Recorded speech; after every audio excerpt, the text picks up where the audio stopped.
enough. Enough of the craziness. Another month, another week, another day. What is it, Hawk?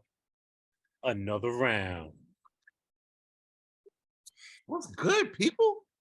Yo, I am in an incredibly good mood today. Why is that, brother? I'm happy all the time, but I don't know, man. It no matter how the day get, I'm telling you, when we kick it, whether it's on the phone, especially on the show, the attitude just shifts. I can go from this, these people getting on my last goddamn nerves. And then once we say action, I'm like this. What up, motherfucker? Yo, it's funny that you mentioned that, and I guess that's why we family, because I'm not even gonna front. I had I'm not gonna call it a rough day, but it was a very hectic day. Okay. It was a very hectic day. And then when I got home, changed up, got ready for our show, I swear to you, everything just went. I was like, I'm good now. I'm good. Money, man. You know what I'm saying? It's a beautiful thing, bro. Yeah, man. Yeah. It's definitely a beautiful thing, man. We are we are in, how can I call it? We are in development and building a brand and building this show to the point where we want to do a lot of special things for y'all. So we're trying to figure out certain things. We want to do guests. We want to do contests. We want to do live shows. We want to do meet and greets. We want to do a bunch of stuff. And if anyone knows me, you know, like once my mind is set on something, we lock in. Like it don't matter. Like I could be on one end of the earth and Hawk could be on the other end. We still be in the middle of the night tossing around ideas like, oh, what's up? Blah blah blah blah blah blah blah blah. So things is just I'm just excited about it, and I love that people are actually watching and engaging. Is what I'm saying. Yep. Guess what? I could take criticism. Some people can't. Can't. I can take criticism. If we are we doing a certain thing, or if you feel a certain way, hit us up. You know what I'm saying? Like I have no problem. You can hit Hawk up personally on his page. You can hit me up personally on my page. But we're going to create. We should have the Another Round Facebook page soon. We just haven't had the time to do it. But just hit us up, man. And I would love to hear your questions. Or like if you got issues with it. Now, if it's just one of y'all who got a problem, that's your damn problem. But I'm sorry, I can help you. But if it's more than one person, then it's cool, man. I have no problem. I have no problem. Right. Some people can't accept criticism at all. I'm like, tell me. Exactly. I'm good. Like I'm not sure when if for y'all know, we shoot ahead of time. So we got a couple episodes that's going to premiere before this one. So this one probably going to be in September. So what I'm going to tell y'all is hope you guys had a really good August. August is Leo season. Absolutely. We got me on the 1st, Hawk on the 13th. You know how we do. It's what we do. Leo season. Let the lion roar. Yes. Oh. But I got a question for you. And and I know everyone has, I mean, you got things you have to do. And I know Brittany is older now, but you still got Summer. Yes. I want to, every time we do something together, like, even if we do separately stuff, like on our birthdays, when we do stuff together, it's always dope as shit, bro. It's sick. I'm thinking, here's what I'm thinking, bro. Like, we need to do something every year. It don't matter when. It don't have to be on my birthday. It don't have to be on your birthday. But I think we need to keep this trend going, man. Because, remember the year, even when it's bad weather, it was one year. Now, we had some real good ones together. Yeah. But it was one year that we did it at the house where you grew up at, your mom and your dad's house. And remember, it was raining, not your birthday. It was raining into it, but we turned up then on your birthday. Right. Yeah, I don't mean that one. Right. You don't remember the year where our special guest tonight, he even came, and it was Ron. He came up in the backyard. We were sitting there back there kicking and smoking cigars. Yes. Yeah. My man Reggie was back there. Yeah. Yes. That's what I'm saying. So even when it was bad weather, it's that shit when we link up and we have like-minded people around us, we turn up, bro. Turn up. The weather don't matter.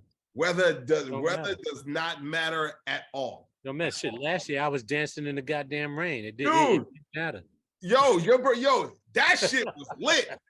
Especially when your intro was fire, bro. Came out with the produce. I was like, yo, we got soaking wet. But first of all, we got a guest that's coming on in a minute, but we're gonna introduce him in a second. But I just want to say one thing. Okay. When we was at your birthday shit last year, right? She was turning up, right? Turning up. When the night was winding down. Yeah. Matter of fact, I don't even want to bring it up. I gotta wait till he get on just so he could co-sign with me. Okay. So we'll wait. All right, so cool. So listen, I want to give a big shout out, like I said, to everyone. Like I said, to all you guys who love us, we love you back. We said we're going to start bringing people on. We want to hear people's opinion. I want to start bringing like bartenders on who can speak about alcohol or people who are a part of this world in the industry. The industry, like bar owners. Exactly. I want to do all that. This guy here, he's not a bartender, but he sure as hell is a drinker. You know what I'm saying? I've known this knucklehead since I was about 7 years old.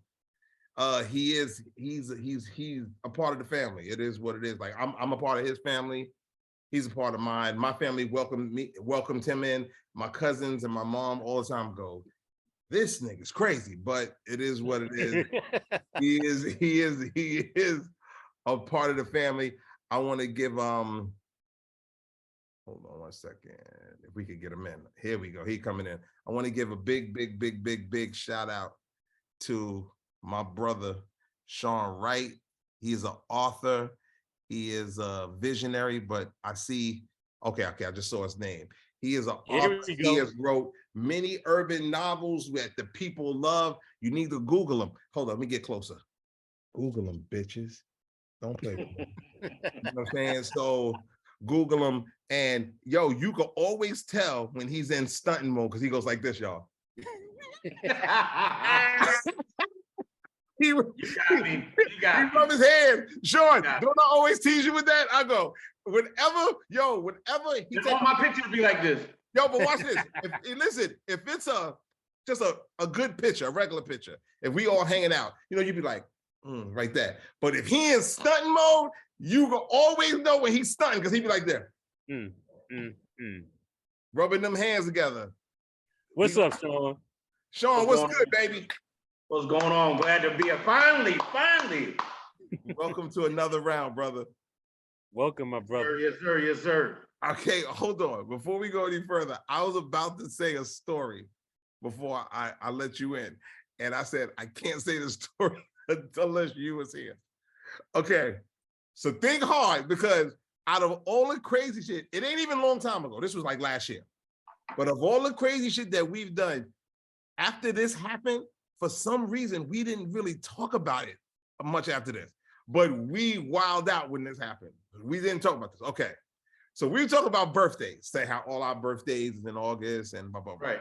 And just for the people, just so you know, Hawk and Sean's birthday is on the same day, the 13th. You know what I'm saying? Leos. All right, cool. So, son, we were talking about Hawk's big extravaganza last year, right? Right? You remember, right? So you went away for your birthday. I went away for mine. When you got back, you was like, yo, you was beat. And you was like, yo, is he still doing the party? I said, yeah, because you love him so much, you jumped on a fucking plane and you flew in. You went from Atlanta. You flew from Atlanta to New Jersey. You met me in New Jersey, and then we made our way to Brooklyn. I mean, to Queens, to the house, right? Okay. Yeah, the house in Queens. The Hawk had the big extravaganza. Raining, everything, but everybody was turned up. Right. bad weather, my shirt dripping, like, but turned up. We popping bottles of everything. Hawk had it on another level. So everything was good. And we about like, so now the night is winding down. Right. The night is winding down. Everybody ain't go home, but still people are starting to go home. People, right, but people still turned up. And me and you went in the house and we talking to the family. We talking to my cousin Brittany. Remember, that's Hawk's daughter. Remember, Brittany wanted the bottle of my tequila. Correct. I said, I got to check with your parents first, even though Brittany's grown, but still, right. Out of respect, I got to check with your parents. So we giving her the bottle, we laughing, we meeting the other side of the family, cousin, all that. And we were finally about to walk out because Liz is pulling the car around and we see fire engines. Wait a minute. Yo, I forgot about that. See, yo, we was like, what the fuck? But then we were, okay, I'm sorry, I jumped the gun. First, we was in the house and they was like, oh my God, call ambulance. We was like, what's going on? We walked outside, we seen somebody laid out like, yo, I totally forgot about that. And we was like, what happened? And they was trying to carry him in. So that's not the funny part because we wanted to make sure he was good. And people kept going, he's good. And I remember me and you looking at each other going, you don't look good. Like something ain't right. So they said it must have been, we didn't know if it was drinking or heat exhaustion or whatever it was. But all we knew was when he got him in the house, we thought he was cool. But when we was about to leave, how many fire trucks and cop cars did we see, bro? We pulled out our phone and was like, ain't no Hawk party unless the goddamn fire people. It's always gotta be something, bro. That shit was crazy. So I need some enlightenment, Hawk, on what happened. Who was the guy who was having convulsions? Is he okay? Like, I don't know what happened. God, please let him be okay, because I don't want to be laughing and this motherfucker. So yeah, it was let me just say this. Initially, none of us thought it was anything. Okay. We didn't think we were like, he probably smoked a strong cigar, fucked him up, whatever. Maybe had too much to drink. But when one of my fraternity brothers, who's a retired EMT, started checking him out, he came up to me very quietly. He's like, yo, frat. I said, what's up? He's like, call the ambulance. Oh, shit. I said, really? He's like, call the ambulance. So, it ain't funny, I'm sorry. Yeah, so I was like, so from there, then I knew it wasn't just something small because my man Gerard, he retired from the EMT a couple of years ago with the FDNY, and he knows his stuff. Okay. And he looked at our frat brother. That was my frat brother, by the way. He looked at him. He was like, let me get my. He's like, let me get my stuff. He brought his little bag. He keeps his bag out in his car. He brought it back. Started checking him out, checking out his vitals. With the assistance of Allison, because Allison's a nurse. He was just checking him out, and they were both like, call the ambulance. Wow. So, without belaboring the subject, long story short, my man in the backyard while everybody was doing their thing and jamming and chilling, he had a mild heart attack. No. He had a mild heart attack. I'm sorry, man. See, I shouldn't have been laughing today. Listen, you didn't know. It's all right. Because I never disclosed it because that's my man. I want to keep his stuff private, and I'm not going to speak his name or whatever. And I'm not even going to talk about what fraternal organization it is. But people that know, they know. Yeah, he had a mild heart attack. So they took him to the hospital in Queens, and like the morning after or later that night, he called me to let me know that he was good, but to also explain what had happened and why they were keeping him. because we thought he was just going to go to the ER and just be out in like minutes. Like, nah. They took him there and they did test upon test upon test upon test. And Shit. and his wife is a nurse, and she wasn't there that night, but she called me thanking me from top to bottom. I'm glad what you did, you know, you everybody who looked up, and because she was like, ooh, she you know how wives get. She was like, I'm glad he's alive, but I want to whip his ass. You know what I'm saying? Wow. Wait, what? So was it Because, something he did? Did he drink too well, much?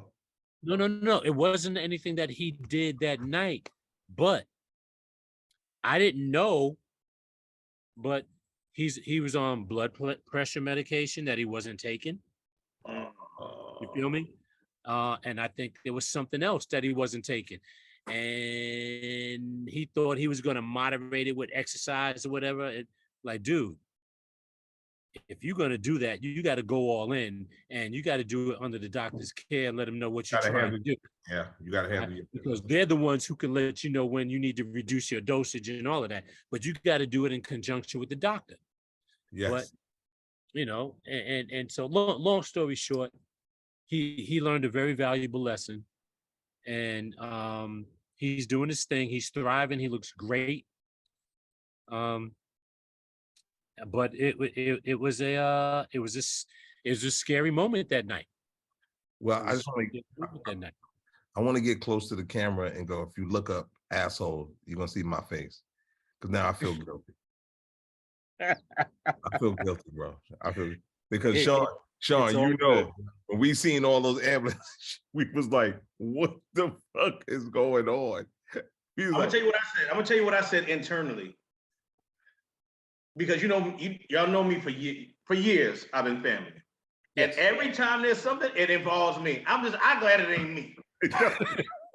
I'm glad it ain't me. Because it's always fucking me. True or false, fellas? That's a fact. It's always me. That's a fact. That's a fact. Yo. So look, cheers to him being okay, but cheers to I put a double shot. Oh yeah. It not being me. Yeah. So yeah. So I thank God. Oh my God. See, the world that we live in now, this judgmental world, we're gonna get an email. They're gonna be like, Hasan, you're a piece of shit. You and that guy. I know. Listen, how can you get mad at me for something that I didn't know? You know what I'm saying? I didn't know he had a mouth. You for not knowing, bro. But wait, and let's really put this out there. Let's really be honest. Uh-oh. I'm not gonna put you out there, Sean, but you'll know what I'm talking about. I can't speak for Hawk. Mm-hmm. What I can speak for is my mom, my sister, my son, my brother-in-law, you, Sean, when we're faced with hardships and pain, we bring humor in it because it helps us deal with it. That's a fact. And I remember when like my dad passed, and you know, that's a hard time. And at the funeral, like we found something to laugh at when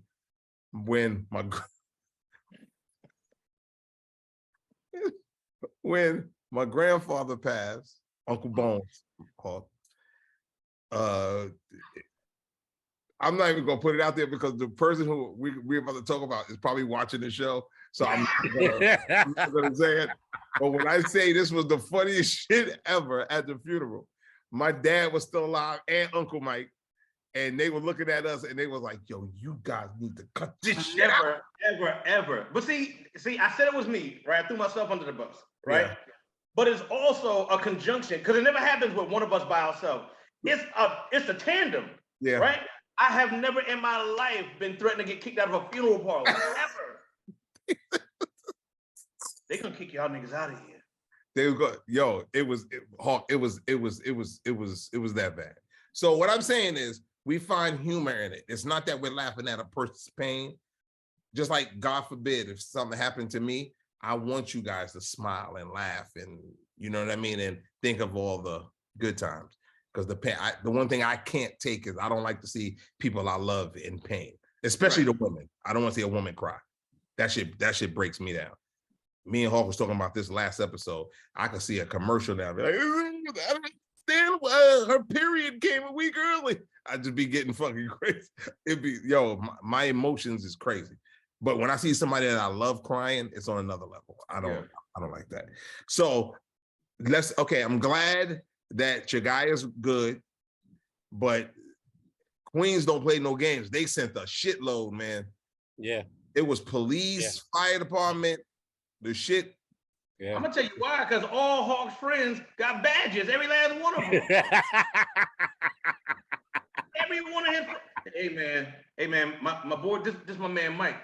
Mike used to be the chef over at the 113 precinct. Goddamn, all his connections is to law enforcement. And Mike's like this, hold his badge up. How you doing? Cake batter and shit all over his badge and shit. Fucking nigga got gravy and shit all over his badge. I'm like, all right, nigga, we believe you. Harry put the cuffs on this nigga. I got a roast in the oven, nigga. Oh. Oh shit, yo. All right, listen, man. Yo, Hawk, let's explain, Mr. Wright, how we do it here, man. This is another round. This is we having drinks. This is basically barroom talk, like we in the bar, except for we in the comfort of our own home. And let's give a shout out to Zoom for that. We could all be the comfort in our own home. And that's all we do. We sit there, have barroom talk and big straightforward talk, no filter. We be talking some real shit. So, and we decided to have guests on who can really like just start voicing their opinion on certain subjects. But like I said, it's like how we talk. How many nights have we been in the bar late night talking? Now we don't agree all the time. That's a fact. And shit could get up and shit, black people get really animated when they start. Fuck you, man. I ain't never like you anyway. So Yo, check this out. Who you calling black? I am African American. We had that talk. Remember? We had that conversation. Yo, Sean, I told him I ain't black. I'm just playing. I'm a black man, damn it. I'm Pecan Brown. Look at this sexiness right here. It's crazy. Don't let me slap you through the lens. I'm a black man. But anyway, let's go. I'm all for the bar talk though. I'm here for it. All right, that's what's up. All right, so listen. We got to talk about this real quick, man. I'm thinking about, I might change it up later, but I'm thinking about calling our conversation tonight Equal Rights. And you might think I'm gonna go a certain way, but I promise you, I'm not going the way that you think I'm going. Okay. When I say equal rights, I believe that if the world is fighting for everyone to be treated equally, the rules should apply to all of us. That's just my opinion. You can't have it one way, and then when shit goes, some shit that you can't handle, then you want to change it. Right. And me and Hawk had a conversation about this, like on one of our early episodes, but I'm gonna dive deeper into it.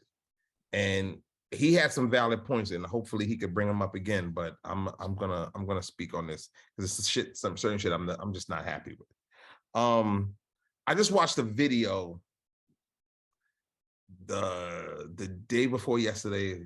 I think it was the day before yesterday. A woman, you know how we look at all these like everybody got videos now, everybody got a camera phone. Right. And this guy, I'm not sure if he was a gay man, because when he started getting all belligerent, he got a little, I don't care. Like, so I'm not sure what, like, because somebody might try to run the gay thing And it's, even though it still has nothing to do with it. He was arguing with a woman. And the TSA and different people was trying to get in the middle to break it up. And she was like, blah, blah, blah, on this face, on so-and-so. And everything was cool until when they was trying to break it up, she got close and she hit him in the face. And when she hit him in the face, dude lost it. When I say he lost it, he lost it. Like, blah, blah, blah. And he was trying to grab her and they was trying to get him out. So you know when you mad, you get like Hulk strength. Right. So he was trying to grab her and she did what normal people do. You hit him, but then you do the sucker movement and you try to run. Yeah. So he tries to go at her and they try to, this is all in the airport. And he tries to grab her and some guys try to grab her. He threw the people on him off, get off me. And he grabbed her and she fell. So when she grabbed her, he can't have his hands really like not that close on her. So now they standing up and the minute they got up and people got in the middle, he did get one hit off. Bop! And she like fell to the floor. It wasn't a hard hit. I think she was more not stable. Right. So she fell. So the video I was watching wasn't just the video of that. It was of, I'm not sure if it was a podcast or whatever, but it was people watching that video. Okay. And the guy goes, first they was busting out laughing. Then they go, but in no way, shape or form is it okay for him to put his hands on that woman. And I must respectfully disagree. Okay. I was raised to never, my father told me, God bless my dad, I love you with all my heart. He told me, don't you ever raise your hands to a woman. And if even your sister, because you know how you and your sister be fighting or whatever. If I ever see you raise your hands to your sister, I will whoop your ass. My father never hit me in his life, but he was so intimidating. I was like this, I ain't never gonna touch her. I swear, I ain't never gonna touch her, right? So I was raised to never put my hands on a woman. But let me explain something to you. I may not have to beat your ass, but if you hit me, dude, I seen a man on Oprah one time years ago. Remember, this is old because this is when Oprah was still on the air. He was crying because his wife beats him. He said she hit him with the frying pan one morning at breakfast in his face. So my question to you, now the only woman that I could think of right now who agrees with me is when because it's been high cases of this lately. Women hitting men and then when they try to hit you back, they be like, that's wrong. Whoopi Goldberg, shout out to Whoopi Goldberg, was the only one that I've seen on TV go, yo, you put your hands on somebody, prepare to get hit back. And people tried to scrutinize her and say, blah, blah, blah, blah, blah. But I got what she was saying. She didn't say everything was right, but she's like, yo, your response, how are you going to put your hands? So in other words, you hit me because you're going, you can't hit me because I'm a woman. That's bullshit. So I'm going to let you beat on me and I can't do nothing? How many times do I walk away? What if it's not your girl where you can walk away? What if you're at an event like at the airport and she beats and then she hits you and busts your face open or whatever? You can't do nothing? So I want to know y'all opinion on that. Ooh, all right. My opinion is this. I believe, because I've been through it, you know what I mean? I've been in some crazy relationships, right? I ain't gonna say no names. I will. But we all know what Shannon did to me, right?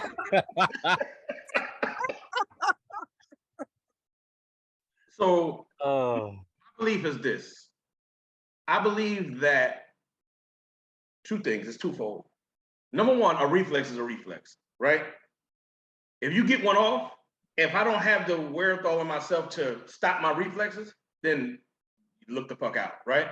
But I also believe if I have the wherewithal to control my reflexes, I feel like, me personally, I can't speak for all men, I can restrain myself, but so much, you ain't gonna get too many freebies off. You understand what I'm saying? I can grab you, I can etch and sketch the shit out. You remember the etch and sketches? I can do that. You understand what I'm saying? I'll shake your motherfucking brains loose. Etch and sketch the shit out. Okay. But before you gotta really, really take me there for me to like belt you one. You know what I'm saying? So with me, belt you. yeah. Like, so for me, it's like there's stages I have to go through before I retaliate. Unless it's a straight up reflex.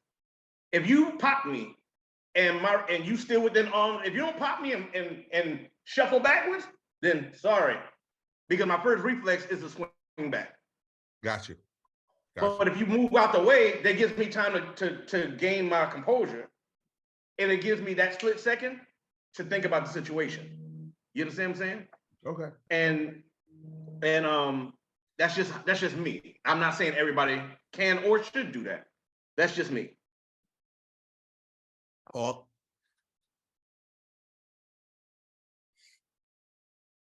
Hawk said, "Fuck these bitches, man." No, I was joking. No, this is an extremely interesting topic because as you all and everybody else knows, I'm retired law enforcement, and I'm gonna just say this: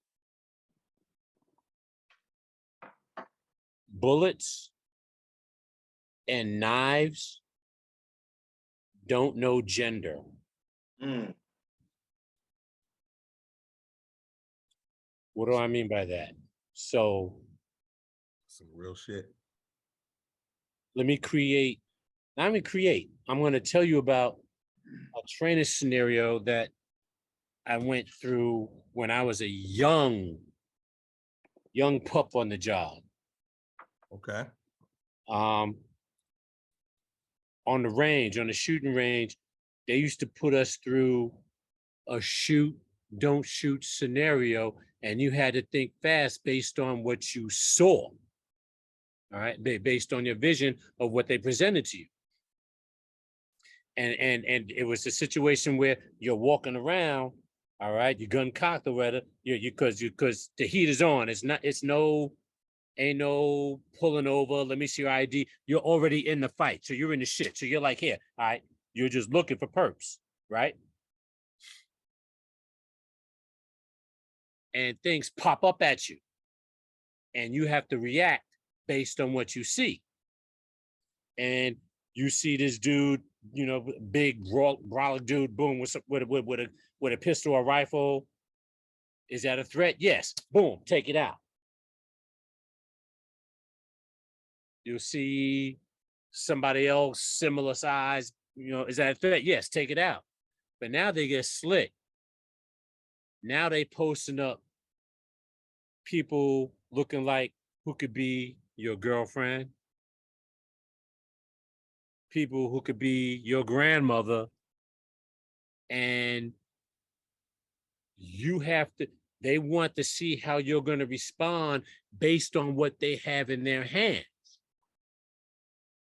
Okay, so case in point, because I got caught up on it.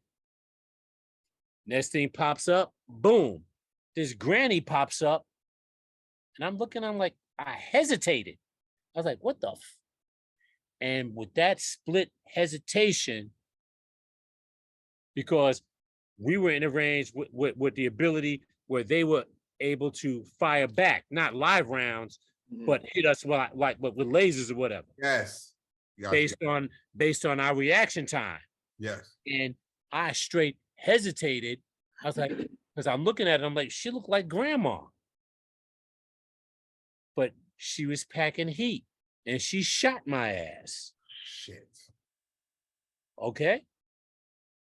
Grandma, 80 years old, sitting in the wheelchair with a shotgun in her hand, was like, boom.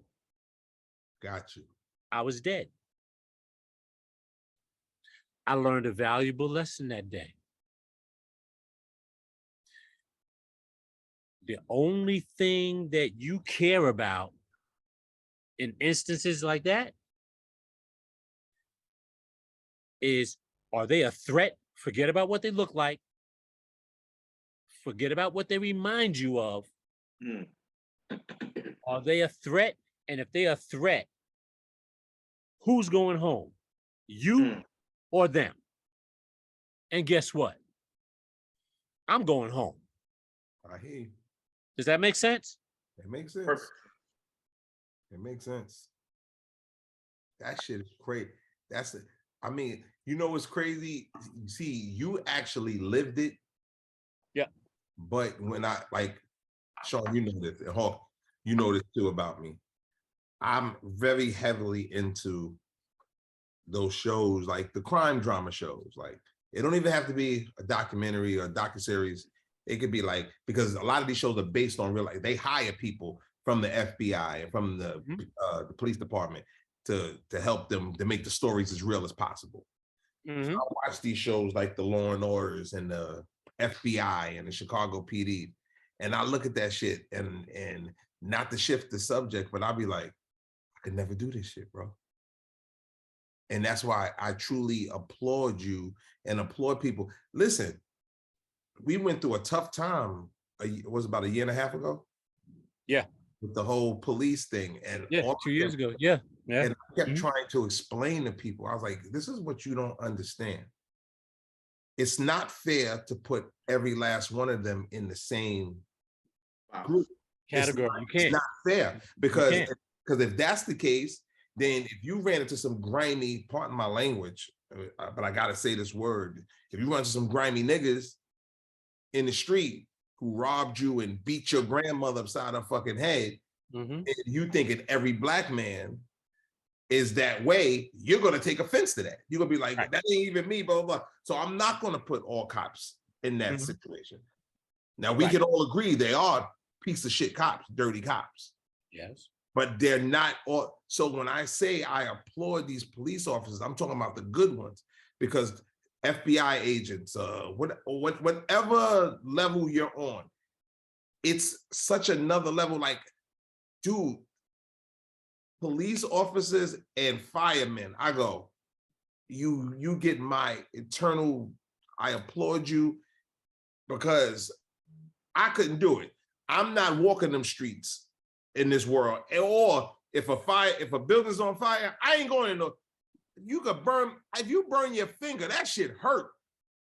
Imagine going in a building.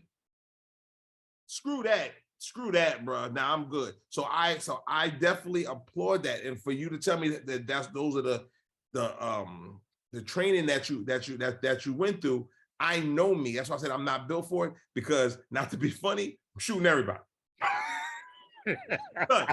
I'm shooting everybody, son. So we walking through those rooms. They be like, villain with a gun, bop, got him. Grandma with a cane, bop, got him. They go, little kid with a icy, bop, shot his little ass too. I like, because in my mind, I think like to live in that world as a police officer or an agent or something like that. I'm telling you, I couldn't do it. I couldn't do it. So I definitely applaud. And I appreciate you saying that, because I don't want to turn this into a law enforcement topic, because it's not that, but that's very real, because you live in a society where you're policing half of the public who does not like you or respect you. Okay. Some of them who don't respect you eventually have to call you for your services.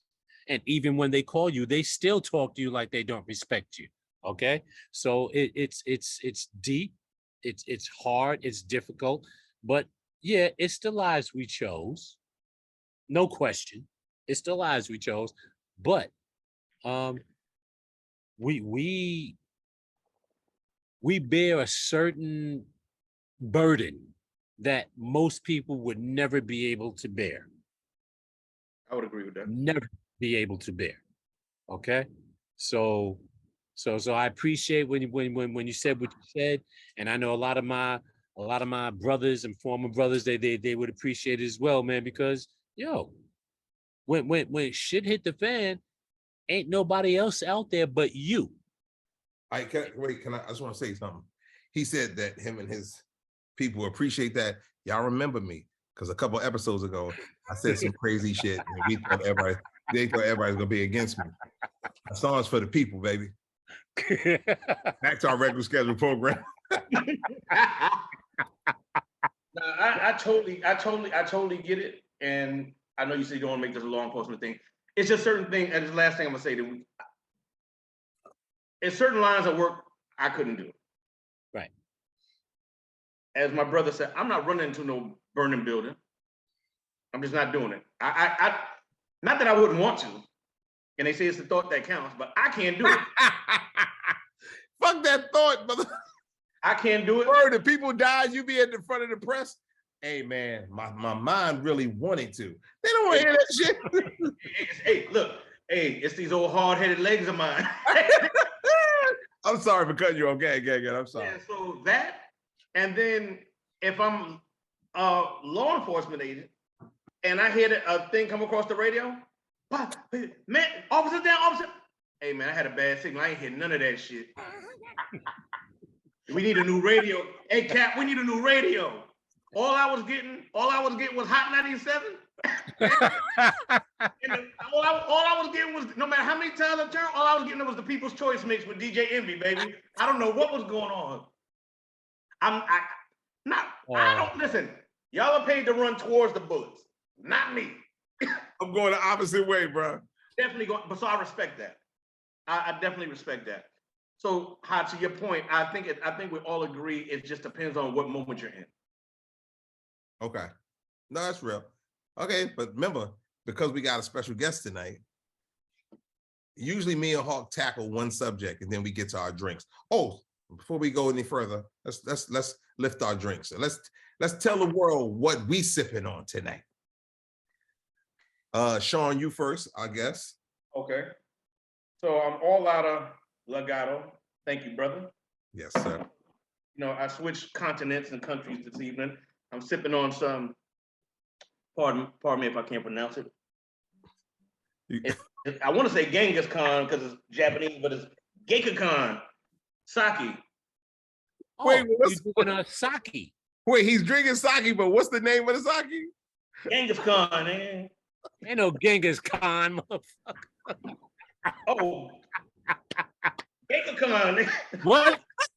Put up the bottle. What the bottle say? They ain't cutting y'all no check. Oh, I can't read that shit. Oh, shit. Fuck? Geika-Khan, man. Yo, hold on. I know if I play this and we playing Words with Friends, I know it's 78 points because mad K's and E's and that shit. I'm going with Geika-Khan. So you said Comic-Con? Cosmic Con. Yo, you said Comic Con. Yeah, man. This episode is brought to you by Genghis Khan, man. Good boy. All right, so and the whole episode go. Okay. So tell us about the sake, man. First of all, when did you start drinking sake? That's number one. Yeah, man. Yeah. So it all happened about 3 days 2 hours ago. Right. No, I've been drinking sake for a minute. And I've learned there's different ways. You know, you can drink it hot, you can drink it shit. This happens to be room temperature. Okay. And I've started experimenting with different types of things to enhance my palate with different liquors. You understand what I'm saying? Motherfucker trying to get all intelligent, Hawk. I'm sorry. Hold on, you invited me. Let me do me. So enhance my palate. Right. I'm sorry. Go ahead. So I can't. I'm not really well versed in the different sakes. To be honest, they all taste the same to me. Okay. But I like sake. It's good. It's a good, smooth drink, but it will sneak up on you. Yeah, this rice wine ain't no hoe. Yo, but yeah. That's what I was gonna ask you. Whenever I have sake, I've never brought a bottle of sake home. So, but if I'm out and you're having dinner, I've had sake. So it's a little different because you might have had other alcohol and then you want some sake or whatever. My question to you is, with a bottle of sake at home, the same way we could break down a cognac, a whiskey, a tequila, a vodka, can sake fuck you up? If you drink it in abundance because you don't taste the alcohol in it, because it's almost like a rice wine. So the way it's fermented, it like this don't taste like no alcohol at all. Okay. But I wouldn't be able to make another episode, I promise you. Back to back. You'll be done. You know what I'm saying? Because it tastes like I'm drinking like a soup. Check out the help section in your Ultimate Ears app. What the No, It's- that's it's- is that Tell Siri to shut the fuck up. about either that Siri or Alexa. Which one is it? I don't know which one of them hoes it is. Or yo, listen, or you got somebody tied up in your house, and you're like, shut up, bitch. Look, go to commercial. Go to commercial. Nah, but because you don't taste the liquor, and I can legitimately keep drinking this. Okay. And I was gonna say that because the only time I drink sake or have had it is when I was going to a Japanese restaurant. You get the warm sake as the prelude to the meal, whatever, and it's good. It's tasteful, but like you said, it's not a real strong liquor presence there, and so you go, let me sip this. You keep, and if you want to sit there by the middle half or lower half of that bottle, you're like, okay, I'm nice. I'm feeling kind of nice right now. How'd that happen? You know what's coming when you start sweating? It's coming. Yeah. So that's what sake can do to you. But I'm glad that you are expanding your palate, my brother. Mm-hmm. It's a beautiful thing. And here's the other thing. Just like with all other types of liquors, the more different sake variants that you taste, the more you're going to be able to increase your palate and differentiate the differences in the different sake. Got it. And so if that's something that you like and appreciate, my suggestion would be to buy a couple, put them in the crib every now and again, taste one, and do yourself a favor. One night, take 2 bottles out, label them differently, do a blind tasting. We're gonna do that. We're gonna do that soon. Do a blind taste. You know, you're like, oh shit, this one tastes like this. This one, and then turn out and see what the labels are. You'll be like, oh shit. You know what I'm saying? Yo, wait, let me ask you guys a question. It's because like I said, when I go out, but it's no disrespect to the culture. You know, it's no disrespect to the culture. But is sake Japanese or Chinese? Japanese. Sake is Japanese. Japanese. Okay. I just want to make sure because I want to talk about it correctly. Yeah, it's Japanese. I don't want to. You know what I'm saying? Japanese. So okay, it's Japanese. So this is what I wanted to have for you guys, but it wasn't. It needed to be prepared. This is Mama Juana. What the fuck is that? So it's Dominican, but it needs to be prepared. And if you, well, I ain't gonna mention the other show. There's another show that comes on, and everybody's scared to drink this, which made me buy it. Right. Mama Juana. I've heard of it. What is it? So Mama Juana is, I don't know if you can see, it's a bunch of roots and stuff up in here, right? Yes. Yep. Mm-hmm. So you fill it with to prepare it, you fill it with rum, wine, honey, raisins, and all sorts of other shit. You let it sit for a week, right? And then you drink it, right? I never heard, this is new to me, but you drink it, right? But then the dope thing about it is, if you can see, there's already liquor in here. I haven't opened this shit. There's liquor in here. There's a, oh no, wrong camera. There we go. Right there. So the roots soak up all the liquor, and then once you empty it, like once you're done with your last shot, if you let it sit there, it refills itself because it sweats out all the liquor that it soaks up. Mm-hmm. So can't wait to try how long? Okay. For how long? I don't know. I don't know. So, sorry. I gotta say this. I know somebody, so I know it's exactly what you're talking about. And I didn't have necessarily that looked like store-bought or whatever. One of my in-laws made that and had all those roots up in it and the whole 9 and whatever. And he was like, yo, Mark, try this, man. I was like, what is this? What is this? What is this? I said, yo, B, what are you giving me, man? Yo, just try it, man. Just try it, man. Mark, yo, shit is strong, man. I know you like look at me. Yo, just try it. And I tried it. It was strong. But you could tell that it was something that how can I describe this? You could tell that was something probably more natural than something that came from a distillery. Right. If you can understand what I'm saying, you know what I'm saying? It I was got like it was like born from the roots, almost, if you will. And you. because the roots were just kept fermenting and fermenting, because That's what it is. his stuff was sitting for way more than a week, Right. way more.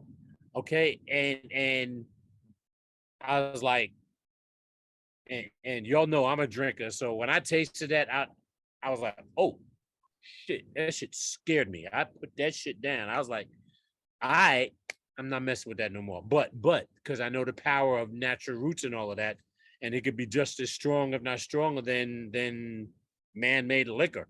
Correct.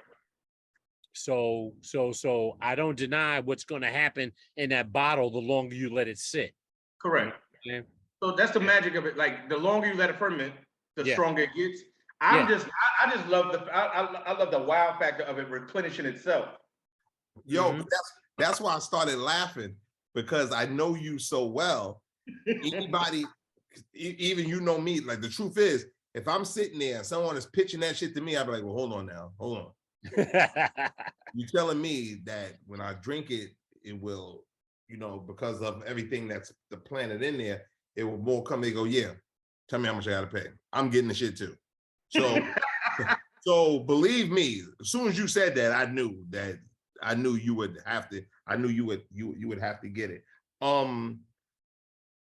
Here's what we're gonna do. I had three. Y'all didn't say what y'all was drinking yet. No, that's about to tell you. I got three things I wanted to talk about. So what we're gonna do is we had one subject, we spoke about what you're drinking. We're gonna do the next subject right now, then we're gonna talk about what Hawk is drinking. Then the third subject, we're gonna talk about mine is simple. Okay. Mine is super simple. That's what I'm saying. They don't even need to be heavy conversation. It's about the family shit. So okay. So my next thing is this. In regards of the whole thing, in regards of the woman hitting the man thing, everything is regarding in regards of relationship in some way, shape, or form is what I'm saying. Okay. This next one is this, and I've heard this before. It happened to, I didn't know the person personally, but it was a friend of a family member. And they told me the story, and I was like, oh, damn that. So I just want to know you guys' opinion on it, okay? You're with a woman, the love of your life. Yes. You're with her. You guys have a kid. You guys split, end up, you know, sometimes love goes wrong. It is what it is. Yes. But you have one kid with her, but she has two other kids from another man. Okay. Now, this happened to somebody I know, and I also saw this, it was a big thing online about it. I know where you're going with this. I see Sean is shaking his head. And I know exactly where you're go ahead. So my shit is, if you're taking care of your kid, but you were also, when you had it, feeding the other kids as well, but then when y'all break up, you like, yo, as long as I gotta make sure my child is good. There was a tear in public opinion saying that man, because the mother was like, you should still take care of these other kids, you know, that those ain't your kids, even though we're not together, those ain't your kids. My shit is, real quick, usually I wait to y'all give y'all opinion, but I just want to say this. Go ahead. If the father ain't shit and he ain't taking care of his kids, if I'm a 9-to-5 guy or whatever, if I can help, I'm never gonna turn my back on a child, but I gotta make sure mine is good. So the whole public outcry was like, he's whack, he ain't no man, he should be taking care of those other kids. And I ain't trying to sound cold, but fuck them kids, man. Nah, bro, I'm sorry, I'm not trying to be mean. What I'm trying to say is, if I can do it, I would. But if I can't, you're gonna persecute me because all I'm taking care of mine. So I just want to know what you would do, or do you agree with what the people are saying? Give me this. We made this podcast. I just want to have a better understanding. You can say something to me to open my eyes, because I'm not stuck on my shit. I'm just telling you, we are all like people who are in a growing process. We all ain't right. So you could tell me something that made me go, oh, I didn't view it that way. But in my opinion, my priority is my kid. So if all I got is for my kid, you telling me he can't have because I gotta take care of everybody. So you make an excellent that's good shit right there. So I'm gonna just say this. I need to get out because I don't want to forget it later on, because I've been sipping on my shit and whatever. So I'm gonna just bring it out right now. So here's the thing. My thing is, I need information, and there's one thing that, because I didn't read none of the posts and all that other bullshit. I just saw what happened. But I'm gonna just say this: if dude was with that chick, and if while they were together, he was buying for his child that he had with her, as well as the other two, if he was embracing them then and doing for them, even though he didn't have to, but if he was doing for them because they were part of the family, then he should continue to do so. Okay? However, if they were never together, they just had his child together, and he was always just taking care of his son, then he didn't do anything wrong when he brought his son the McDonald's. Now, don't get it twisted. I know why the mother's mad, because I know what's going to happen in the dynamics of the household amongst the children. They're going to be like, you got my McDonald's and we don't. Why not? We're pissed. What's going on here? What's the problem?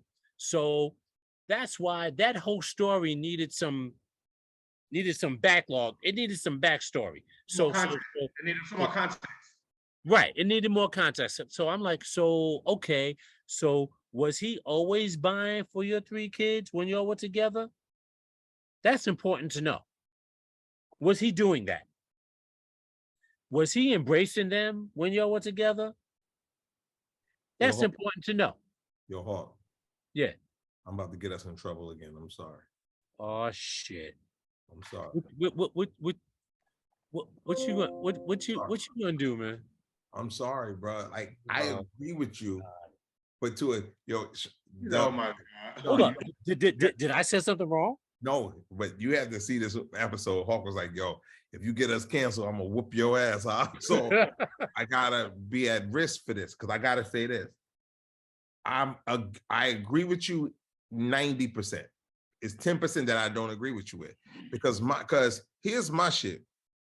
Me being with the mother, and if I'm feeding the other kids or whatever, all the kids got McDonald's, that's a perk, man. That's a benefit, man. That's a perk. But the minute I ain't with this heifer no more, man, I love the kids. But I'm talking about if I can do it, I'm saying I will do it. But if I can't do it, how can I put this? The only thing I won't do, because it's not fair, is to feed McDonald's or some good shit to my kid in front of the other kids if they can't have it. I will never do that. So my shit is, if I pick my kid up, we eat McDonald's then. If y'all motherfuckers is eating fucking Frosted Flakes and Spam when you get home, y'all gotta eat that shit together. But when you with me, I'm not gonna do it in front of the other kids. But okay. I feel the pressure of you saying you've been doing, and people was coming at old boy hard. oh, he should be doing this, blah, blah. Listen, let me explain something to you. I ain't got to do shit. Yeah. All I got to do is take care of mine. So my shit is, it ain't my fault that they daddy ain't shit. I got a question. Because I didn't really watch the whole shit. Me either. I'm Sean might know more. I seen the whole thing. See, I'm just going off of certain things that I Sean, read. explain to me scenario. Was he out with his kid and they went to McDonald's and he took him to McDonald's or what? Explain it to me. First of all, let me preface it by saying it came out that the whole shit was fake. That's number one. It's fake? The whole shit was staged, right? Just for social commentary. That's number one. You lying. But it was a good. Wait a minute. Wait. But I do know somebody who went through that. Right. It wasn't McDonald's, but I went through it. But what I'm saying is, it was a good social commentary because it got everybody thinking, right? Because shit like that does happen. So in this particular scenario, he came by to see the kid, and he had a Happy Meal, and the mother's going off on him like, I don't know how many more kids she had, but it was more, right? How could you bring something for him and not the other kids? Okay. So then he said, let me put him in a car and let him eat the Happy Meal in the car so they don't have to do it in front of the kids. And she said, fuck you and fuck that Happy Meal, and smacked it out of his hand. If all the kids can't eat, none of the kids eat. Wow. Now I will say this in my Obama voice. I will say this. I will say this. Right. What I'll say is this. I love kids, right? So me personally, if I only had, because there's a lot of moving parts to this. What if he only had $20 to, because we don't know what his backstory is, right? What if he only had $20? At the end of the day, I agree with Hasan. My kid got to eat regardless. Now, what I might have done, knowing that she's fucked up and don't got no money for the kids, right? Or the baby daddies ain't shit, whatever the situation may be, I might have taken that $20 and bought a small pizza. This way, everybody can have something. That's what Sean, look at my phone. Yo, B. I don't know what the fuck they do in your part of the country, but New York, $20 still gets you a large pie. I'm just saying. That's what I said. You said small. You said a small pizza, nigga. Well, what I meant to say was the money I spent on the McDonald's, I probably would have got something that everybody could eat together. Get a large pie for $20 and you good to go. There we go. I'm just trying to listen, man. And I'm not. Hold on. So I'm not saying he's. So let's draw the line between obligated, right? Because he's not, and having a heart for underprivileged kids. Because I know if I bring my son this, they don't got shit to eat. Well, that's what it amounts to. Said, you know, I don't get my stamps till next month. You know, I'm out of stamps. You know, these kids ain't got shit to eat. You know how I get my money. You know when my money comes in. But what I'm saying is, so with that being said, if I know that, I'll be like, damn, she ain't got no food in the house. This McDonald's might have cost, like Hawk said, $20. I can get something for everybody with $20. Yeah. But don't expect me to do that shit all the time, though. Right. So what you're gonna have to do, Miss Ma'am, what you're gonna have to do is start budgeting. Stop selling your fucking stamps. Stop selling them. Say something for your motherfucker. Say something for them jits, as the youngins say. Say something for the fucking kids. All right, hold on. I gotta respond to this. Okay. Listen, I'm okay being a bad guy. Let me just put that out. Y'all kiss my ass, man. Here we go. I blame them bitches. I blame them. These bitches. I'm so glad I'm on this episode because this is the last one. Not. Fuck that, man. Listen, man. Yo, listen. Yo. I am here to take care of mine and to do the right thing. My shit is, these heifers could do whatever the fuck they want, and then people go, chalk it up to the game. You got done, blah, blah, blah, blah, blah. But when I say I'm gonna walk away and I don't want to feed kids that's not mine, I'm the worst motherfucker ever. If I got it, watch this. Let's say hypothetically, let's say I do got it. Of course, if you don't have it, it's not fair. My son still, listen, it ain't even no debate about it. We don't even need to go there. If I got $20 and I can't feed the rest of them kids, fuck that pizza. If my son wants a Happy Meal and he wants a little Grimace to play with, he gonna get the Grimace. It ain't my. Hey, I never looked at it like that. Okay. Fuck that. And if he want to share his fries with his brothers and sisters, it depends on how many kids his whole ass mama got.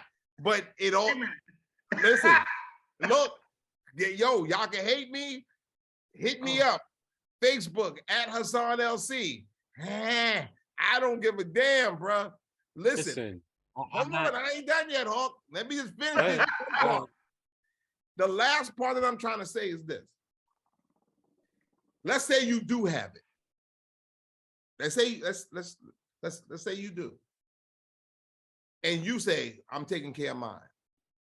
Even though I don't agree with it, I don't.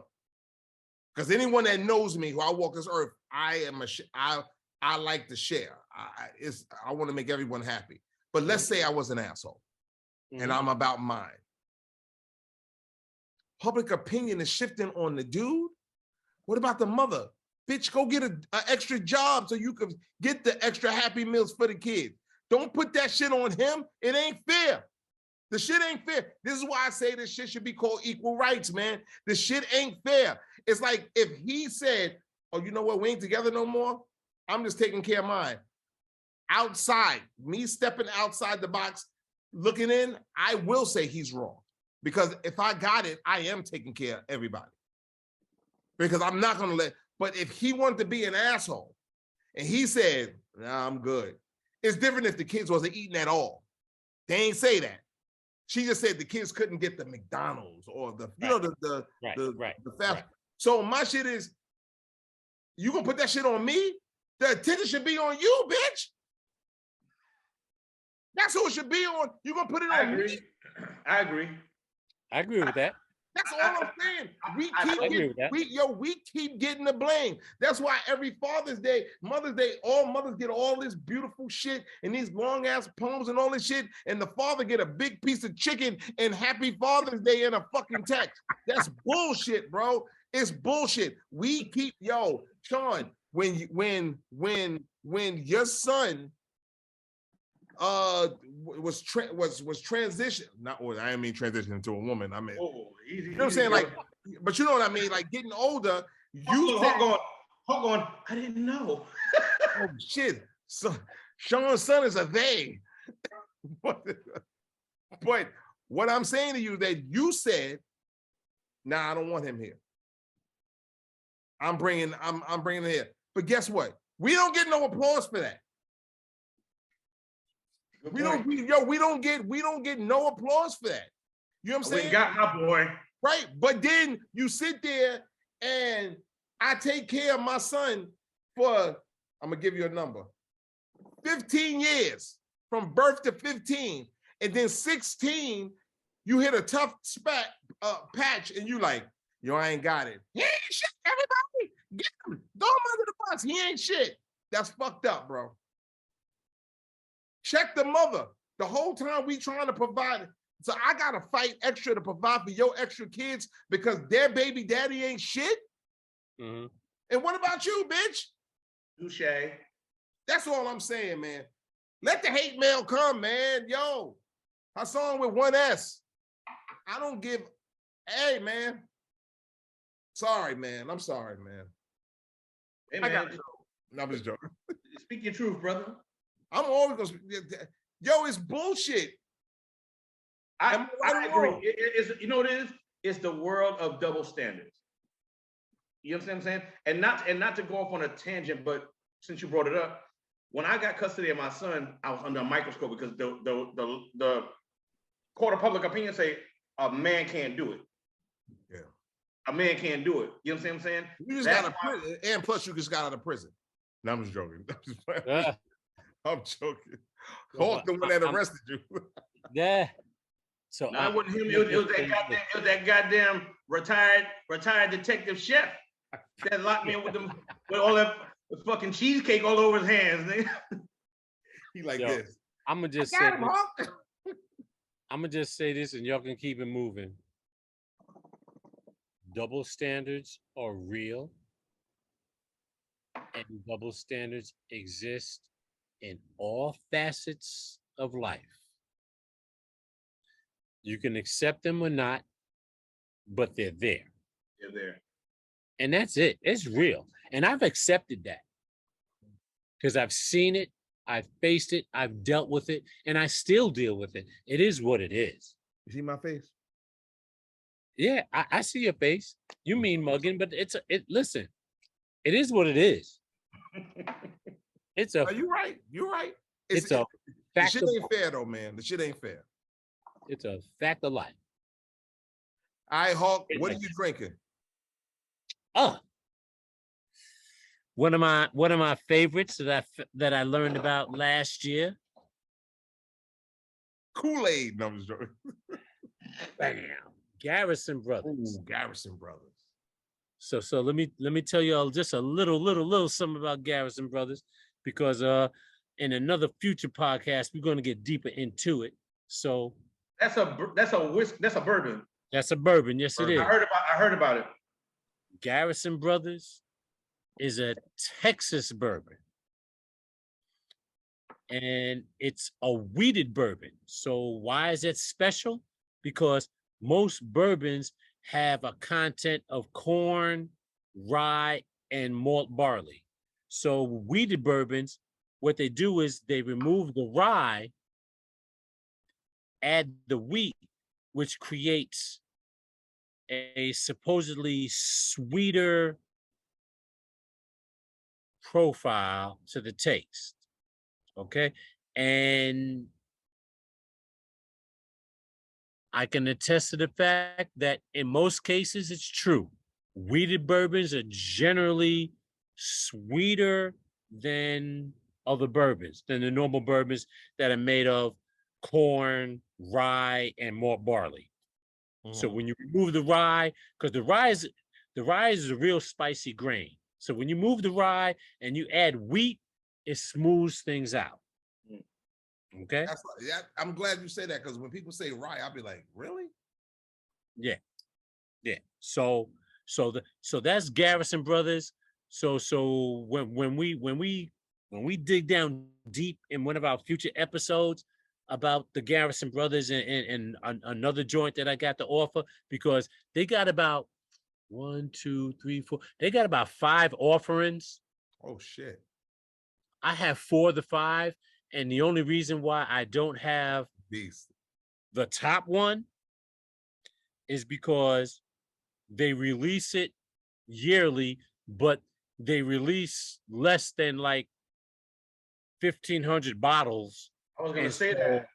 I'm sorry. I was going to say that because somebody put me onto that, right? And we were in a liquor store here. And they're like, oh my God, you got Garrison Brothers? I was going to say it's hard to come by. Yes. It's very hard to come by. Yes. So this guy went crazy. He bought like 4 bottles. And if I'm not mistaken, they would only let him buy 2 at a time. So he had to buy 2, leave, and come back and get another 2. Yeah. Boom. Yeah. I know my shit. Garrison Brothers, he's right. Garrison Brothers is what they call a craft bourbon because it's a very small distillery. But the stuff that they're producing out of there is fire. Okay? So to continue my point, the top dog in their chain, they call it the Laguna Madre. Okay?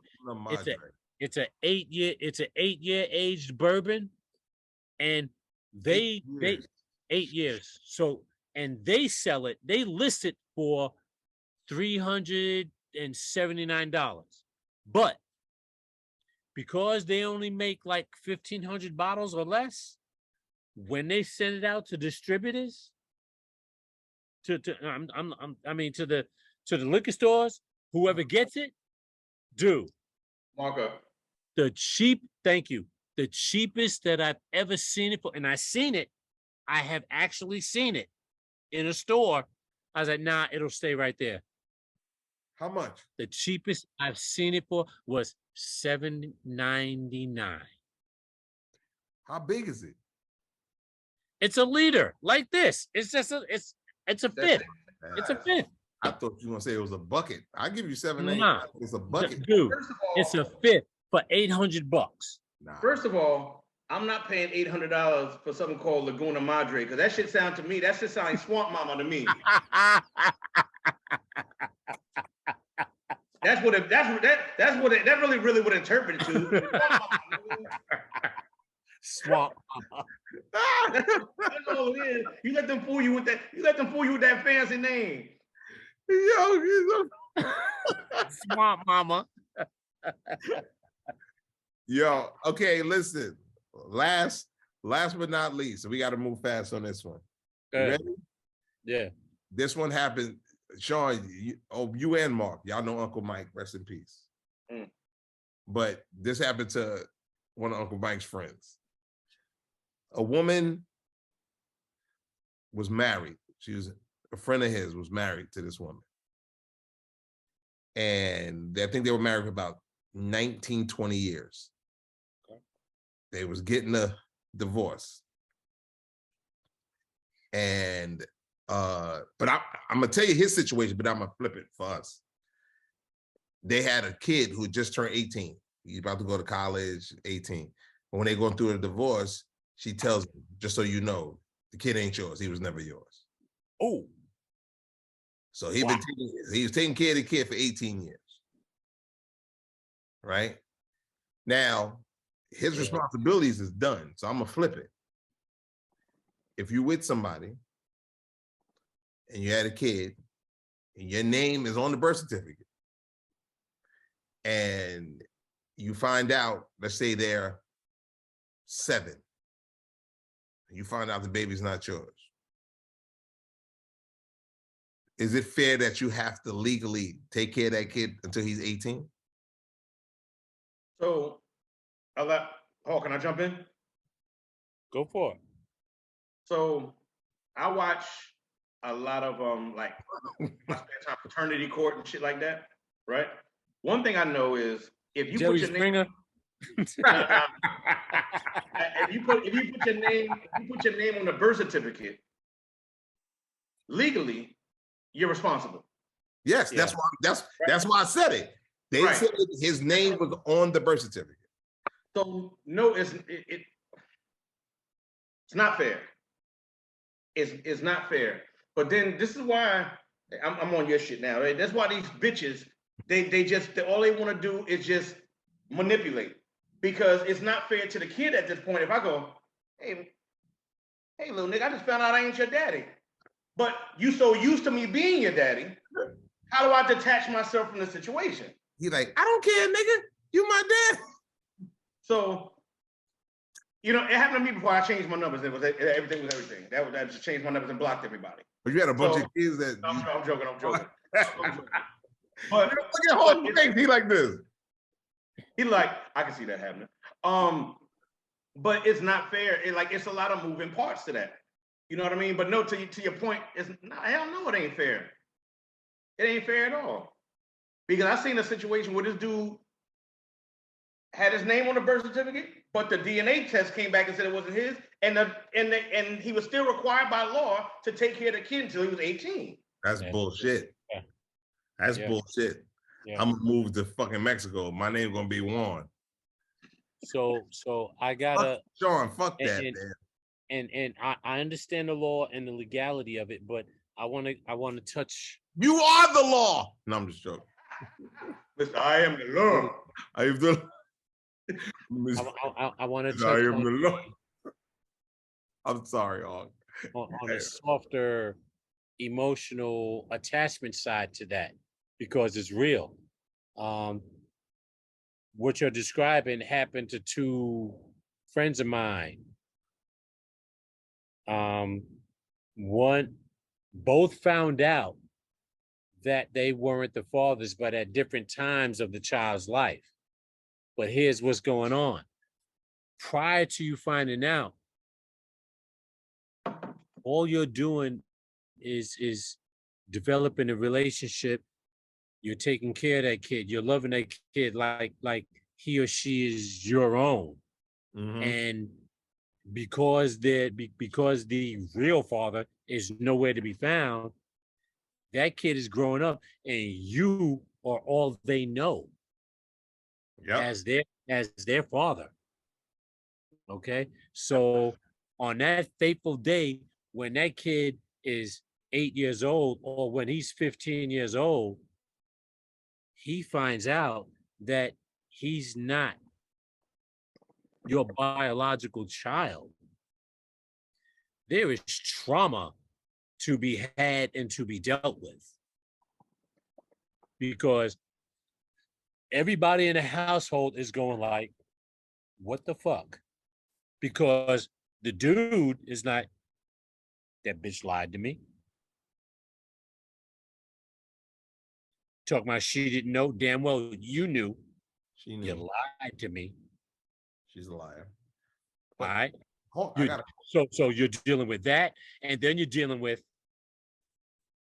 the love that you have for this kid that you thought was your own, who you raised as your own, and looks at you as your own. Then there's an aspect of, who's Jerome? I didn't say Jerome, I said as your own. Oh, my bad. I thought you said he looks at you as Jerome. I'm sorry, my bad. That's some powerful shit you drinking over there, no, my brother. I'm swear to God, I thought you said he's looking at you as Jerome. Wait, I think I missed something. Who's Jerome? Dude, I thought I'm sorry. Go ahead, finish. I'm sorry. I thought he said he look at you as Jerome. I'm like, who the fuck is Jerome? I said, they looked at you as your own. Okay. As your own child. Okay. Okay. And so, who's Jerome's child? No, I'm joking. I'll fuck with you. No, I'm joking. I swear to God. I'm playing. Gang. I'm joking. I'll answer that in a minute. But anyway, so you're looking at it and you're like, what do I do? Remember, I had two dudes that were in the same situation, but the ages were just different. They were like, I love this kid, and I raised him like my own. Yeah. And now I feel betrayed. I said, okay, you're right, but who betrayed you? It wasn't the kid. That's true. It wasn't the kid. So, long story short, in both scenarios, to their tribute, to their credit, both dudes remained in the child's lives, but even though they explained to them that I'm not your biological father, but in both situations, each kid, and I remember the ages, one was like 8 and one was like 15. Yeah. Both of them at those ages were like, I want you as my father. I got you. Feel me? Yeah, but okay, so I agree with everything you said. But my question to you is, in any way, shape, or form, with the scenario that I gave and with what you just said, do you hold the woman accountable at all? Hell yeah. Okay. All right, I'm just asking. Hell yeah. You know why? Because I don't want to be that guy. Everybody watched the show, they'd be like, Sean, we did an episode and we was talking about the Titanic, and I said, fuck that shit. You know, listen, man, we gotta share. I just met you. We gotta share that log. So, and Hawk was like, yo, you're gonna get us canceled. So my point is, I just wanted to make sure I don't always want to be the bad guy. If anybody knows me, they know I love a woman because I was raised around so many women, and I will honor them and respect them. But to me, right is right and wrong is wrong. Now, from like, people go, well, you can't change the story when it comes to those you love. Yes, I can, because you know why? Because these hypotheticals that we've been naming, my family wouldn't do that shit. So let me say this. So one time, I don't know if you remember this, and Mark, I'm not sure if you know I have a past, right? So we all got past. Oh, you mean a dark past? Yeah. Listen. You don't want me to bring up some shit that happened in your past. You know everything, motherfucker. That's for another show, and I don't really feel comfortable. I really don't feel comfortable talking to an ex-Raleigh about what I'm about to say anyway. At a Raleigh. Yeah. Yeah, you ain't gonna look. You ain't gonna look. You ain't gonna get no bones. Open up a cold case on me, nigga. so when I used to hustle, there was a chick that tried to put a baby on me, right? Okay. And what happened was, we had a situation, and then me and you, I think we went on the that's when we started doing the genuine shit. Like I left New York for a while. You know what I'm saying? Back and forth. Okay. So I was gone for so long that, or it might have been my marinade, whatever it was, I was off the block for a while. And when I came back, they was like, Lisa had a baby. And I was like, oh, that's nice. They're like, she looked just like you. Like, that's not nice. That's not nice, right? She looked just like. Yeah, so it gets in your head when everybody's saying the baby looked like you. So I'm like, hey, let me go over there and see what the fuck this little kid look like. And in my mind, all little light-skinned babies look like me. So she's it's like light skin with no hair. You damn right. Right, exactly. Right?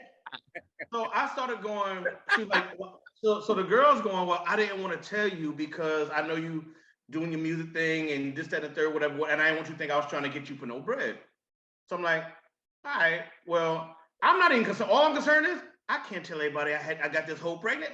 I can't tell everybody that, right? Oh, wait, she was a hoe? Yeah, that's what right? You get. See? Hold on, man, now's not the time, right? So, this went on for about 6 months, right? This went on for about 6 months. Like I'm buying Pampers, formula, all of this shit on the low. I'm going over here dropping off bread, you know what I'm saying? And then one night, wait, bread for them to eat or money? No, money. Because my listeners don't talk that Ebonic shit. Oh, well, we about to broaden your motherfucking demographic tonight, nigga. Good Lord.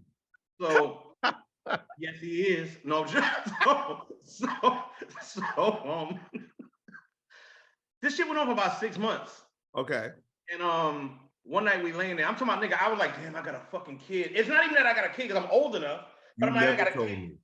I did. I think I did though. But I got a kid by this bitch. I hope they don't, because they follow you. So I hope they ain't watching. But one night we laying there. I don't want to talk about it. I don't want to mention it. So you hear that, Hawk? One night I'm laying there, and she's just like, I can't do this no more. I can't do what? She's like, it's not your baby. She lied? But she was like, and she broke down crying. She's like, I only blamed it on you because I know I see how you treat your other kids, and I know, you doing something with yourself. Yeah, you still in the street, but you ain't like all these other niggas. So you a fucking respectable drug dealer. I never said drugs. See what I mean? I never said drugs. Fuck, what you selling? Ibuprofen? Listen, I never said selling anything. I just said I had a pass. Oh, you the ops too, nigga. You a fucking. Look, this episode should be called Ops and Cops, nigga. But anyway, so she tells me. So she's crying. She's crying. It's like 3 a.m. She's crying, and she's like, "I'm so sorry. I just hope you can forgive me. Where you going? Look, I hope you can forgive me. Where you going? Going to fuck home? What the fuck you mean where I'm going? Fuck you mean?" She's like, "You just gonna leave like that?" Yeah, because I feel like you got to make some phone calls to cover up this side of the bed. I'm getting the fuck out of here. Now, fast forward. Yeah, I left, right? Fast forward. Yeah. About 6 months ago. My God. I met the girl that she tried to blame on being my daughter, works here in Atlanta. Wants to never mind. She wants to connect with her daddy? No, hell no. She don't even know the story. So when I was introduced to her, I was just like, I'm looking at, huh? She want to have sex with you? I didn't say that either, man. Just Hawk, do you hear this shit? What I said, I would never have. I wouldn't do that. Listen, thank you guys for tuning in tonight. But anyway, long story short, I'm looking at her like, damn, your mom tried to put me, blame me. I mean, tried to say you was mine, but I didn't tell her that. Did you But she was sleep like, with I heard so much about her? you. Did you sleep with her? I did not have relations with that woman. Look, and throw that damn dress away, bitch. No, I'm just joking. I'm joking. No, I didn't. But Don't mean I just didn't. No, nothing. It's just I'm looking at her and going, damn, you were the child that was blamed on me 20-something years ago. Donka. And you don't even know it. Wow. Let's go hang out, Donka. Anyway, what you drinking, man? Yeah. Anyway, I'm sorry. What you drinking? What you drinking? All right. If it, y'all gonna hear me say some weird shit through the show. I'm only saying this shit to fuck with him. It's like a private joke. It's stupid, but oh, here come the sweat. Yeah. Look, let's wrap this shit up. But y'all motherfuckers are crazy. All right, I got if anybody knows, I have my oh shit, I got it on. I got my own tequila, Legato. Signature tequila by Hasan. Oh, it's a bottle back. Oh, see, back there. I see it. I see it. We see it. All right, but we got a Reposado that's coming out. Oh, okay. So okay. I've been sipping on this now. It's the test press. So if y'all don't hear from us next week, I die. And it will not be released. So that's what I've been that's what I've been sipping on. It's a little lighter than normal because I had ice in here. Mm-hmm. But we've been doing the test runnings for the Reposado, man, and I'm super duper happy with it. And because y'all know I'm a tequila guy, and I got a question for you. Since I don't know, we all know the human body changes as you grow. Yes. I don't know if it's liquor or if it's something that I'm eating, bruh. I just came like I said, these episodes are late, so dude, I've been feeling like I eat shit and I drink shit. I be feeling like I'm like bloated as fuck, bro. Like 300. Probably like, oh, this shit. Then if I don't drink or eat anything, I feel better. So I'm hoping that don't mean that I can't drink no more, because then we ain't got no show. This bullshit. No, it doesn't mean that. First of all,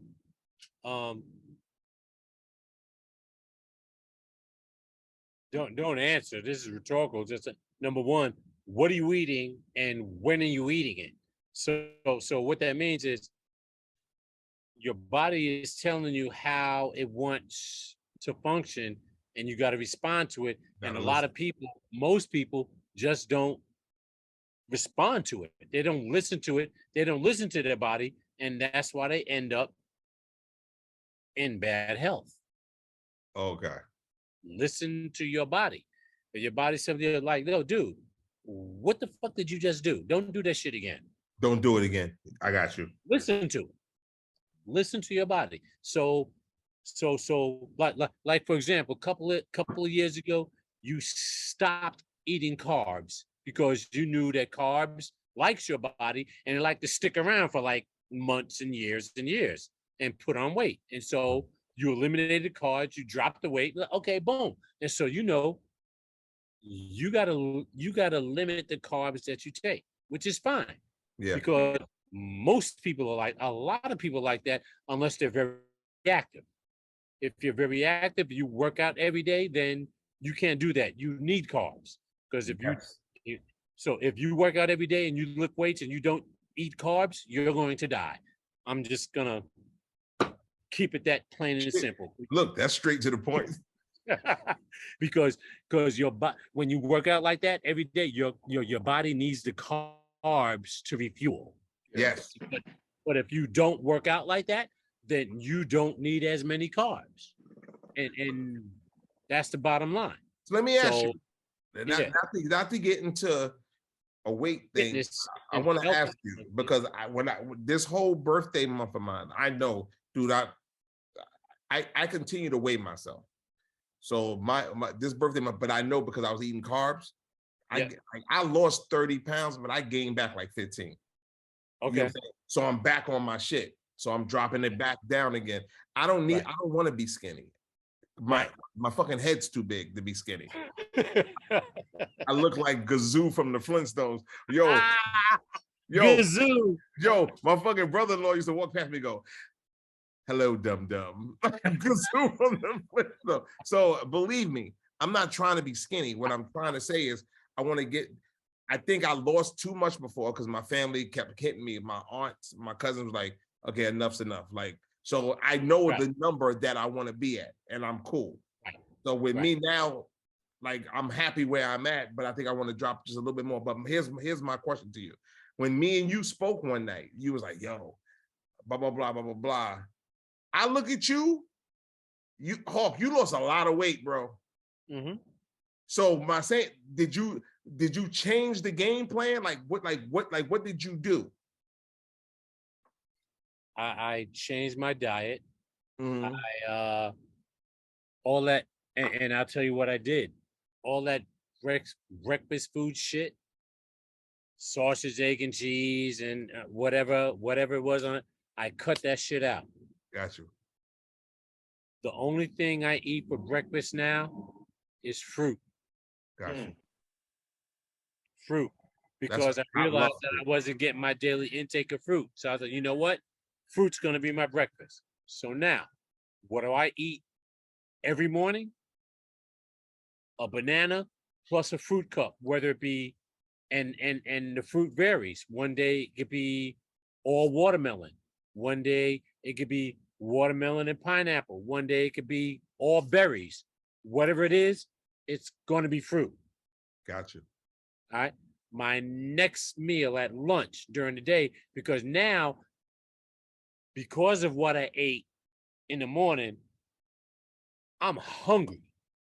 And so I need to eat something that's going to fill me up, but not going to fatten me up. And so more often than not, I eat either baked chicken, jerk chicken, or a half a pound of chicken salad. Okay. That's it. Why? Because I know it's a protein, it's lean and fat, and shit, it tastes good. So I'm good. And so by the time I get to my evening meal, I'm having a protein, whether it's because I don't eat beef, so it's going to be either a fish or a bird. Oh, I didn't know you didn't eat beef, bro. Yeah, I don't eat beef, so it's going to be either a fish or a bird, and it's going to be a vegetable with no carbs, and that's my diet. The only time that I introduce carbs is when I know I need to, because I'm about to get into a serious workout routine. Got you. That's the only time I introduce carbs. But if I'm not working out, I'm not eating carbs. Yeah, I told myself you can't cut carbs out your life. You can't do it. Right.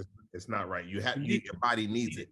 Your body needs it. You cut it out, and then when you eat it, it comes back double because your body is just soaking that shit up. And that happened with Sean, your cousin Jeff, and his wife Joyce at the time. It wasn't even keto. It was what was that shit called?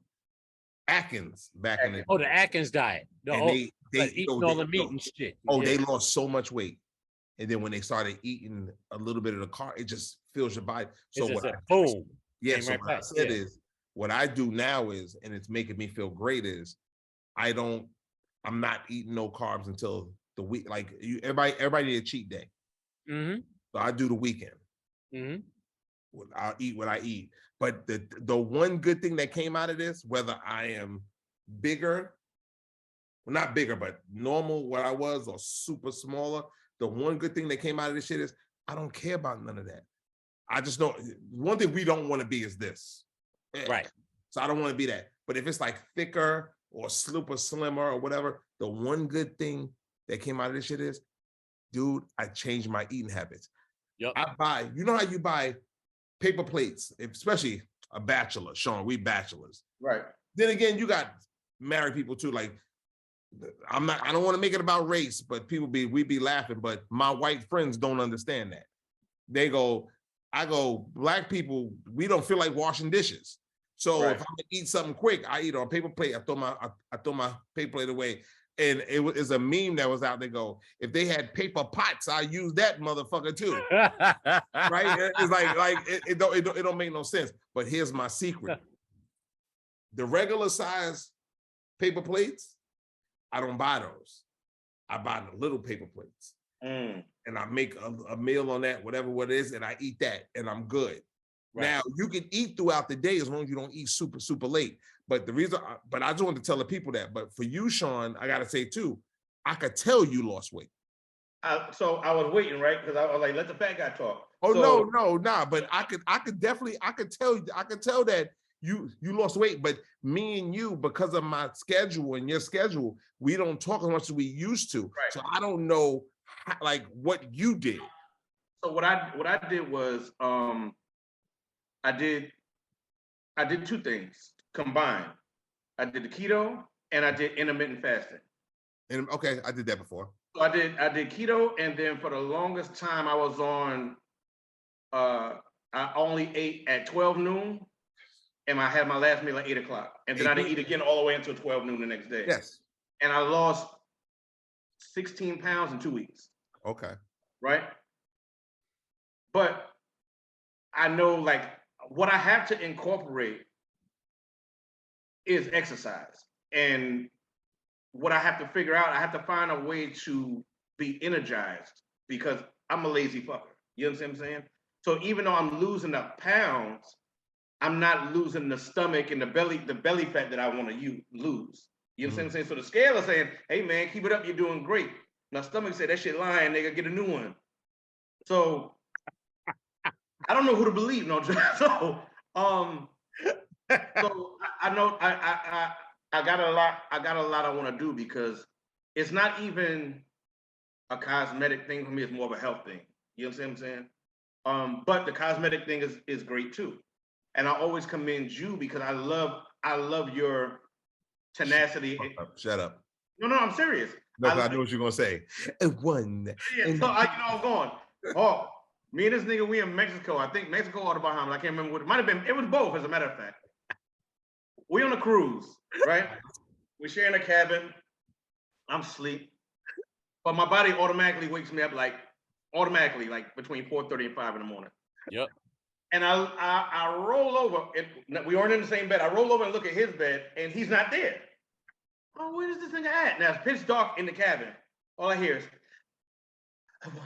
that's you. I'm going, what the fuck? I shine my cell phone light over this nigga in the corner by the door. Then the nigga dropped down, started doing. I said, man, what the fuck are you doing? You on vacation? Not me, bro. Not me, bro. That's how they get you. He said, take your fat ass back to sleep and let me do me. You asshole. Don't listen to your Hawk. Don't listen to him. No, but all jokes aside, like I'll tell everybody, I love your drive and your determination because when you set, but you've always been like that since we were kids. When you set your mind to something, like not feeding other people kids, you it is what you do what you do. I got you. You are fucking. First of all, you are a fucking fool, bro. I can't fuck with you. All right, yo, Hawk, listen, man. I told you. I warned you. It was gonna be weird with this motherfucker on here. Yeah, you did, bro. I said this motherfucker. He fat. No, but wait a minute. I just want to ask you a question real quick. Who you talking about? You, Sean. What's up? Before we log out, you know me. I'm an observant motherfucker. I watch it. Uh-oh. I'm looking at you. I see all that white and gray in the back. Fix your phone, your camera. Let me see that picture, man. That shit look like I might be interested in it, man. Oh, the man. picture with the bottle? Yeah, let me see that shit, bro. And now lift it up higher so I can see the whole picture. Oh, okay. Where you get that shit from, son? Listen, man. just want. Look, you go. Listen, man. Mind your fucking business. Let a player be a player. Hey, man, it's That shit look dope, bro. just something I picked up, man. Oh no! I just want to know if it was a gift or if you. No. I picked it out. I picked it out. I thought it looked nice against the gray. It looks good. It looks good. That's blue in the back. That's blue in there, right? Yep. Blue and gray and silver. Yeah. Yeah. Nah, that's hard. It matches nicely, man. Nah, it's hard. Moet bottles. Thank you so much. Nah, it's hard. Nice. See, I told you. I pay attention to rooms. Good look. I pay attention. But now, listen, man. I can't speak for Hawk. I'm gonna let Hawk talk for himself. But I knew it was gonna happen. Like we were gonna laugh and shit like this. So I definitely appreciate you, man. You a funny motherfucker, man. And I'm gonna let you give your shout outs and shit and whoever you want to talk to. But I want Hawk to speak first. Hawk, go ahead. My brother. My birthday brother. Yes, sir. 13th, baby. 8/13. Yes, sir. Appreciate you. I'm glad you came on. Knew it was going to be live. Knew it was going to be fly. Knew you was going to bring that energy and you come on now. When we get together, that's what we do. That's what we do. That's a fact.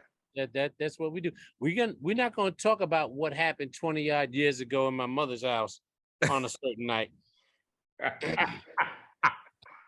And you know what I'm talking about. And but he ain't changed. He the same dude. He's a monster. Listen, everybody.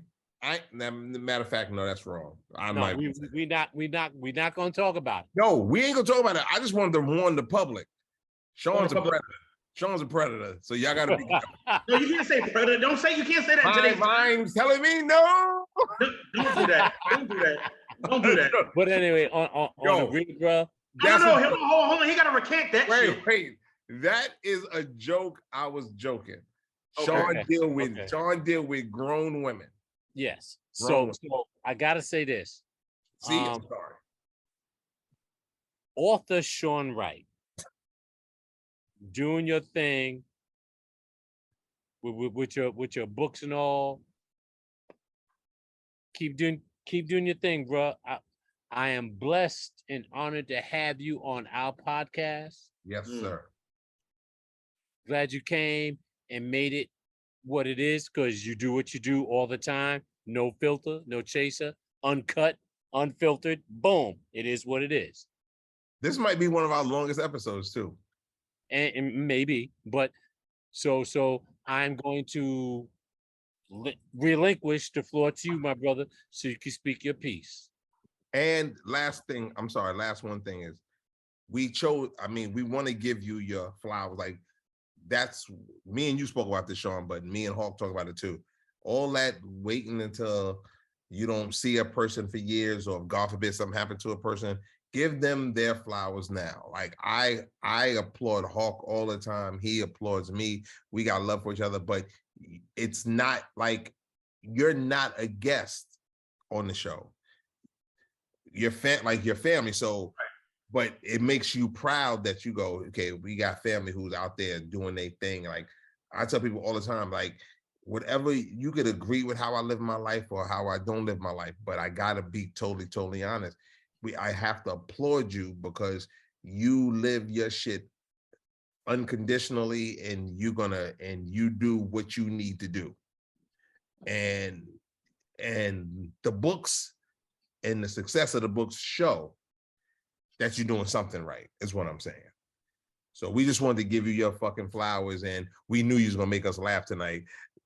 So we knew. So anyway, so the floor is yours, and you got 36 seconds. Now I'm playing. Okay. I say, shit, man. Even though we family and everything, and we got so much history, I'm still honored, right? Because you know you're gonna get the call, right? I know they're gonna have me on, but you don't want to just be like, shit, they're gonna have me on. I'm just gonna wait for the call. I'm still honored nonetheless. You understand what I'm saying? I'm honored nonetheless, because when we all together, even when we just do the family Zooms, that's what this feels like. You know what I'm saying? Mm-hmm. That's what it just don't feel like business. You feel what I'm saying? Right. It just feels like the Johnson Boys plus one is at it again. You know what I mean? But I think everybody on this podcast right now, everybody on these little squares, everybody need to get their flowers because we've all come from the gutter. Mm. And we've all made something great out of ourselves. You know what I mean? Mm. No matter what side of the law Hawk is on, that nigga cool as shit. You know what I mean? I thought I'd never be cool with the police, let alone a federale. I think I ever be cool with a federale. Listen, his badge got four of the little things on the top, not the three like a regular police, but nonetheless, I appreciate you guys. You guys are killing it right now, and all them other podcasts better watch out because I already know what them Johnson boys about to do. Oh my God! And you're a fool, bro. Ain't really nobody to shout out. You know, just let's take a shot, man. Me ain't nobody to shout out, man. Come on, man. I'm giving a big shout out on my right side of the family, man. Fuck that. Yo, just on the strength of that, and to get a little bit more for this poor head. Hawk, I just want to tell you one thing, bro. Yeah, man, I'm listening. I gotta tell you one thing. Yep. I ain't trying to make it be on no sad, sensitive shit where we don't know crying shit. But what's up? Bro. When my father passed away, yes, we talk about it all the time. Everybody don't have family, a big family. So my natural family, my family got my back no matter what. No matter where I am in life, my family got my back. But when someone who isn't your bloodline have your back like that, it takes you to another level and it makes you appreciate shit. Right. So what I'm saying to you is that I tell people all the time when it comes to, I'm going to name them and I'm going to name them slowly so you motherfuckers can understand. Mm-hmm. Number one, wholeheartedly, nobody will ever get above is Sean Akeem Wright. That's Sean. Mm-hmm.